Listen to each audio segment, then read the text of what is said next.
Welcome. In this explainer, we are diving headfirst into one of the most profound questions anyone can ask, and we're going to explore a radical, kind of mind-bending new framework that just might hold the answer. So, let me just start by asking you a question. What do you think is the single biggest, most baffling mystery in all of science? I'm talking about something bigger than dark matter, maybe even bigger than how the universe began. Well, the answer might be a lot closer than you think. In fact, it's the very thing inside your head that's letting you even ponder this question right now. That mystery? It's consciousness itself. For centuries, scientists, philosophers, pretty much anyone who's tried to understand consciousness has hit a wall that's famously known as the hard problem. So what exactly is the hard problem? Put simply, it's this. How does a 3-pound lump of wet, gray stuff, your brain, somehow create the incredibly rich inner movie of your life? I mean, how do little electrical zaps between neurons become the vibrant experience of seeing the color red, or the joy you feel hearing a song you love, or the actual taste of your morning coffee? For the longest time, the whole debate has been stuck really in a kind of deadlock. On one side, you've got materialism. This is the idea that consciousness just sort of turns on when a brain gets complicated enough. The problem is nobody could explain how that magical leap from physical matter to subjective mind actually happens. Then on the other side, you have idealism, which flips it around and says consciousness is the fundamental stuff of the universe, and the physical world is just a product of it. This kind of avoids the problem, sure, but it doesn't really explain it either. And this is where a really fascinating new framework comes into play. It suggests this whole debate is built on a shaky foundation. What if we've been asking the completely wrong question this entire time? This new idea is called the Fractal Framework, and it reframes the entire problem using a really powerful analogy from, of all places, physics. Okay, think about it like this for a second.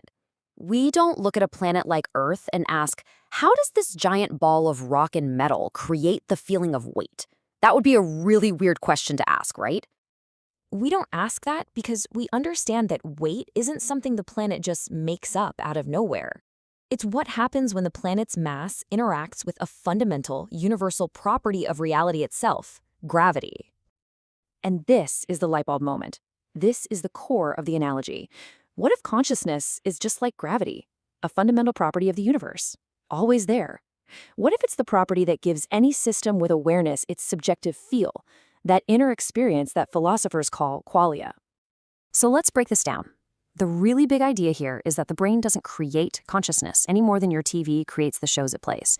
Instead, the brain is more like a super complex antenna or a receiver, tuning into a universal field of consciousness that's already out there.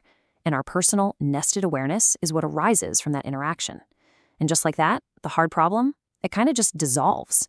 You're no longer trying to explain how matter magically cooks up mind, because mind, or consciousness, was there all along as a basic ingredient of the universe. Now, this is a really important point.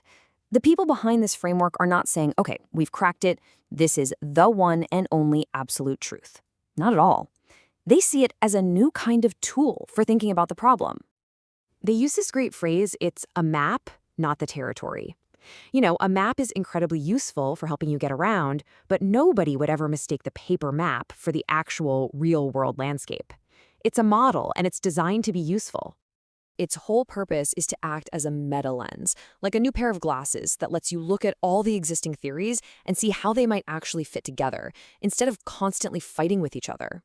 So instead of trying to replace awesome ideas like integrated information theory or global workspace theory, this framework suggests they're all just valid descriptions of the same huge phenomenon, but from different angles, kind of like looking at a consciousness fractal at different zoom levels.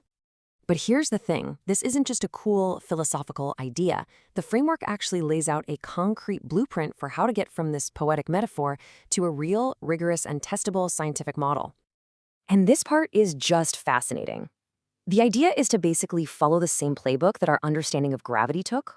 We could start with something simple, like a Newtonian-style qualia attraction law, that could maybe predict the intensity of an experience. And then down the road, we could level up to a full-blown Einsteinian model, where consciousness isn't seen as a force, but as the actual geometry of an information field, described by something wild like consciousness field equations. Now, the framework is totally upfront about what it doesn't know yet, And it presents these gaps not as failures, but as open invitations for scientists and thinkers to come together and start building. The big challenges are pretty clear. First off, the causal mechanism. How exactly does this universal field talk to our physical brains? Second, testability. How do we design experiments that could actually prove this idea is better than the old brain creates it theories? We also need new ways to measure things like awareness capacity. And of course, there's the big evolutionary question. If consciousness is external, how did our ability to receive it evolve? And this really gets to the heart and soul of the whole project. This isn't about one side winning the debate.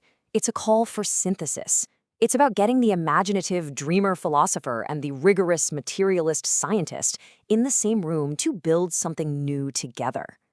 The framework's creator has this perfect way of putting it, calling the search for common ground between ideas that seem to be opposite a cheat code for finding truth. The goal isn't to prove one side wrong, it's to synthesize. So all of this leaves us with one final, truly mind-bending thought. If consciousness really is a fundamental field, just like gravity or electromagnetism, then what does it actually mean to explore it? What new sciences, what new technologies, what new ways of being are just waiting for us right on the other side of what we currently understand? That's the huge question this framework invites all of us to start asking.